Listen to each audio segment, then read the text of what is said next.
Okay. For Wednesday's remote lesson, I'm going to have you look at a piece of literature that I would guess you've probably looked at some point before. I'd be pretty surprised if you have never had to look at the I Have a Dream speech for some sort of class, English, history, somewhere I'd expect it popped up.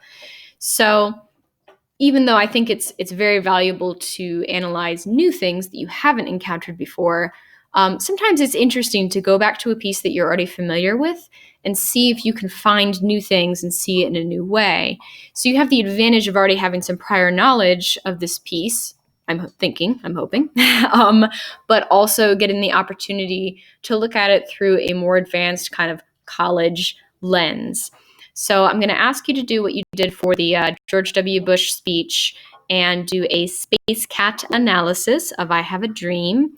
Hopefully the space bit is fairly straightforward, and then the cat part I think may be the part where you get some new perspective on why this is such a great speech. Why do we teach all of the kids this speech?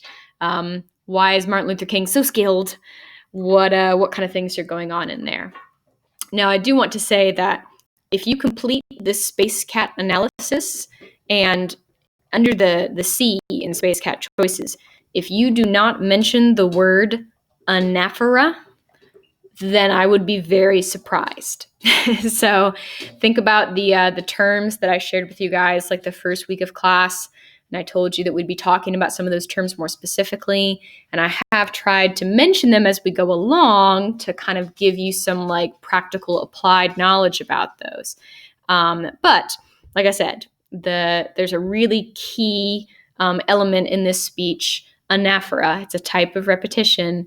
And if you don't know what I mean by that word, then figure it out and definitely include that as part of your analysis and be specific about it. Don't just say it exists. I just told you that.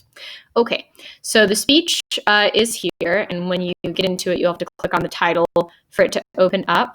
And you do have the option to listen, of course, if you are a more auditory learner.